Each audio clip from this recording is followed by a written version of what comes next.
Hi, welcome to Dice Control Dojo. I'm Phil and I practice every day, share my tips so we can all get better at the casino. We are on day 12, 12 days left. What are we going to talk about today? I'm going to talk about the chip. Had a live throw the other day and I want to talk about it.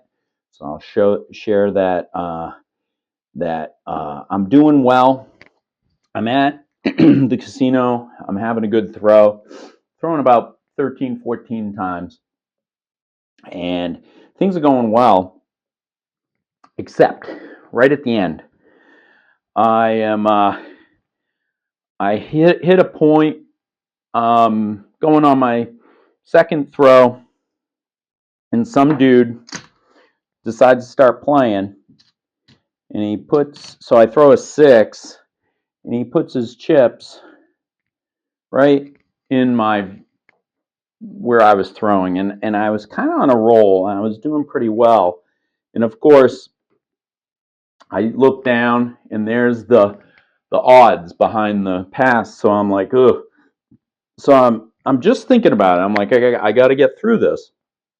So of course I throw it, hits the wall, and of course this was a 3.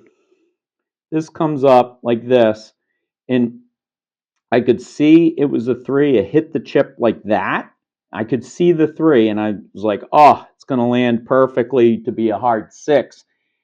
But because I hit the chip, it backed out, and then I hit a 7. And I was thinking about it the other day. I'm like, okay, what do I learn from that? Besides, of course, not having my buddy at the end of the table to try and clear that. And I know that's bad news. And a lot of controlled dice throwers are like, don't let them bet whatever they want, wherever they want. You got to work around that so you don't make it seem like you're a dice control thrower. Well, let's face facts. If I'm sitting here like this and I'm throwing the same way each time, I'm a control thrower, and they're gonna ask me to stop, leave, whatever. But I don't have a problem with asking somebody if they wouldn't mind moving their chips. Now, with that being said, we've had a bunch of times that our ambassador, who's nice as anything, has asked people to move the chips, and they've told them to F off. So I'm like, I don't understand why you wouldn't want to move your chips out of my zone. If I'm throwing well, I'm going to make you money. You're going to make money from me. We're all going to make money. So it's a polite thing. But all right, if you're decide that's where you want to play, that's fine. And a couple times the dealers are like nice enough to say, hey, he's kind of throwing there. You mind moving over a little bit? They're very nice, especially if you're tipping. So keep that in mind. But what I want to talk about today is practice, because I was like thinking, if my dice are spreading, which I talk a lot about, I really need them to die and sit, right? My ultimate throw, my perfect throw would be low and slow. So what it would do is go up in the air, right?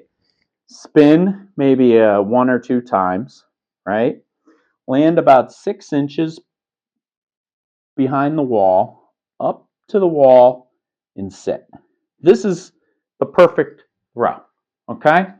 My angle comes in at such a level based on the type of surface we're talking about that it bounces down, comes up, lands, and sits.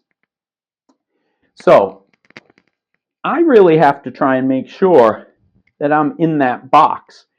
If I'm having people move their bets to the left and the right, and they're over here and over here, and they're leaving me this nice zone, the best thing I can do for them is to make sure I'm not hitting anybody's chips. So my practice today, I wanted to set up, I've never done this, I've never talked to you guys about this before, is trying to set this up so that I'm in this zone here. And I want each of my throws to kind of land exactly in that zone. And if it's not, what am I doing different that is making it go all the way out here? If I can't get it to do the same thing each time, is that really control throwing? Or is it just a little better than random throwing? This will also be able to get you to see how good of a thrower you are. What does that look like? Are you able to control the throw? If one dice is flailing, did they both land on the back wall right? Look at how they're spreading. Am I throwing it too hard? Is my angle too sharp? Is the table too bouncy? Or is the surface not conducive to my perfect throw? So we'll talk about what that looks like in the future. But as you can see, I'm getting one dice or the other is flailing, and I got to try and control that. So how do you do that? When you're practicing, low and slow, low and slow. If I'm hitting my target that I'm looking at and they're still bouncing too much, then maybe I got to change where my target zone is. If this surface, you got to read it, like on your first 5 throws, are you looking at what the bounce is like, what the surface is like? You may throw the same way each time, but if it's, now that's kind of settling in, it's over here, it wasn't going to be affected by a chip. I'll get this one out of here and this one out of here. But I'm trying to get it to settle down. The least amount of surface area that my dice are involved with, the less chance of it hitting a chip and doing what I wanted it to. Now see, that's perfect. People's pass lines will be out over here. This is going to sit nice and pretty right there. I'm fine with that. So when you're practicing, maybe do what I'm doing. I just kind of spread, what does my square look like? What type of square to spare do I have? And how am I going to get it? See, nice and set. Look at that, heart 8. How can I get it to settle down? So if you set up your dice, and I have a laser right at maybe 6 inches away from the surface, you have to look at this as, how can I settle these down? If they can come together and sit nice and not, well, that was bad. So they hit the corner, they didn't hit flush, and then they bounced over. Recognizing what you're doing and how you're doing it is years, getting that years of 10,000 hours of practice in, so you can see what happened there. So what I'm trying to do, see, that was way too hard. I threw it too hard. I knew that. But this will give you an idea, a visual picture of how you need to low and slow it, low and slow it. So with that chip, I'm probably going to practice like this for a little bit on my daily practice to see if I can just keep it inside this practice zone.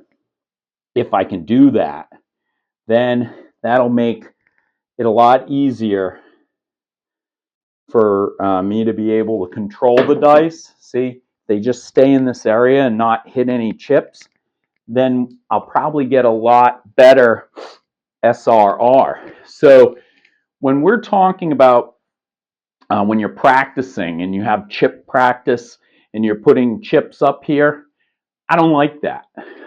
I don't like the chip practice when you put random chips all over the place, because that causes your SRR to be different. You want to try and see what your SRR is, what your number is when you're throwing. But more importantly, you want to see, can I get these dice where I want them? And will they settle down right? And so if I can just get them in this zone and not worry about my SRR, but more worry about placement, angle, and start feeling what these surfaces are doing. Because if I go to my local casino, that table surface, the length is the exact same. Their table surface is the exact same. So they've got the same thing that I have. So now I just have to hone in on what's a perfect throw look like. And every once in a while, I'm going to do that. It's going to pitch out, and I get it. But I got to try and cut that down like that so that when I am throwing at a casino in Vegas or Atlantic City or wherever, that I have my throw in to the way the surface is. We're going to talk about that because I'm going to be practicing zoning in to kind of control that down in the next 2 weeks so that I don't hit chips. I don't want to have, if I'm having somebody clear that area, I want to be able to hit the area. I don't want to have it flying all over the place to the left or the right. There's many videos I've done on what happens when it goes left, what happens if it goes right. But right now, with that chip hitting the other day, I'm trying to focus on this. And you know what you can do? If you're starting to hit this zone and you're hitting it precisely, start shrinking it. Start moving it in closer. Start getting it in a little bit deeper. See if you can start sitting that down nice and pretty. I guarantee you, if you have a throw that can sit inside this box and just sit and stay, you got to figure out how that works and then keep doing it. And then that way, I guarantee you, if you can hit that zone and you can stay in that zone, you're going to throw for a long, long time.